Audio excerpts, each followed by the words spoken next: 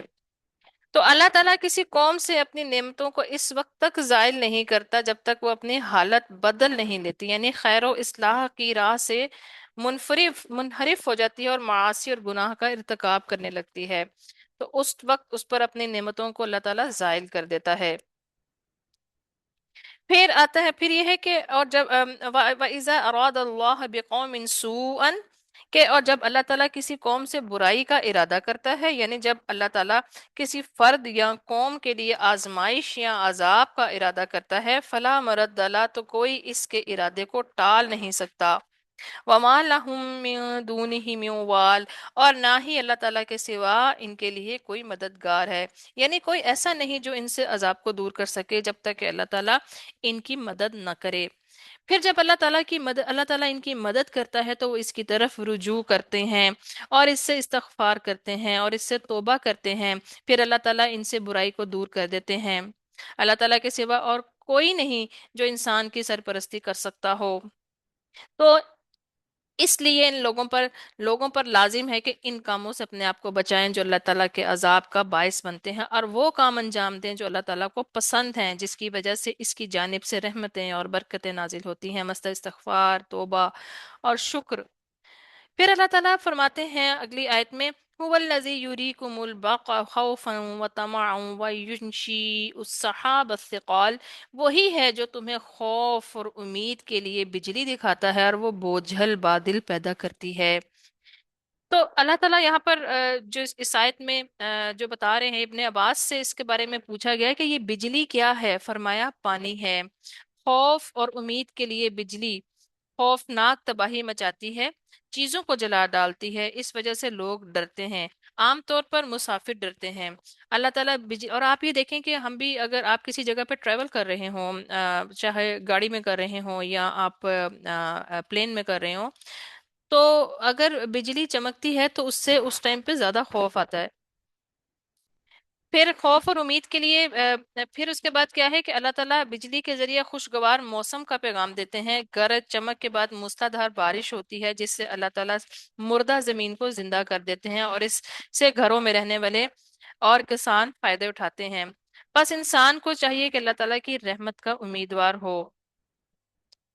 اور وَيُنشِئُ السَّحَابَ الثِّقَالَ، یعنی وہ بوجھل بادل پیدا کرتا ہے، وہ بادل جن میں پانی بھرا ہوا ہوتا ہے اور وہ پانی کی بوجھ سے بھاری بھرکم ہوتے ہیں، اور اتنا ٹنوں کا وزن جو ہوتا ہے ان بادلوں نے اوپر اٹھایا ہوتا ہے، اور یہ بھی نہیں ہوتا کہ وہ ایک پانی جو ہے ایک جس طرح پانی انڈیلا جاتا ہے وہ اسی طرح ایک ہی جگہ کے اوپر اس طرح سے وہ پانی آ جائے، اور اگر وہ آسمان سے پانی اس طرح آئے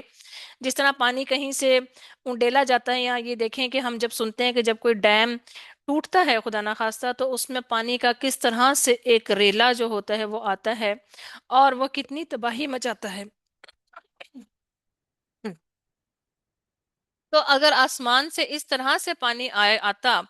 تو آپ یہ دیکھیں کہ وہ بارش جو ہے جو اتنی رحمت اور اتنی خوشیاں اور اتنی سکون لے کر آتی ہے، وہ کتنا نقصان دہ اور کتنا خوفناک جو منظر ہونا ہوتا تھا وہ ہو سکتا تھا اس ٹائم اگر بارش اس طرح سے برستی۔ اگلی آیت میں اللہ تعالیٰ فرماتے ہیں وَيُسَبِّحُ الرَّعْدُ بِحَمْدِهِ وَالْمَلَائِكَةُ مِنْ خِيفَةٍ وَيُرْسِلُ الصَّوَاعِقَ فَيُصِيبُ بِهَا مَن يَشَاءُ، کہ اور بادل کی گرج اور اس کی حمد کے ساتھ تسبیح اس کے ساتھ اس کی تسبیح کرتی ہے، اور فرشتے اس کے خوف سے اور وہ کڑکنے والی بجلیاں بھیجتا ہے، پھر جس پر چاہتا ہے انہیں گرا دیتا ہے، اور وہ اللہ تعالیٰ کے بارے میں جھگڑ رہے ہوتے ہیں اور وہ سخت قوت والا ہے۔ یہ اس آیت کا پہلا حصہ جو ہے وَيُسَبِّحُ الرَّعْدُ بِحَمْدِهِ وَالْمَلَائِكَةُ مِنْ خِيفَةٍ، یہ ایک دعا ہے جس کو ہم پڑھتے ہیں جب ہم بھی بارش کی بجلی کی گرج اور چمک جو ہے جب وہ سنتے ہیں تو اس دعا کو پڑھنا چاہیے۔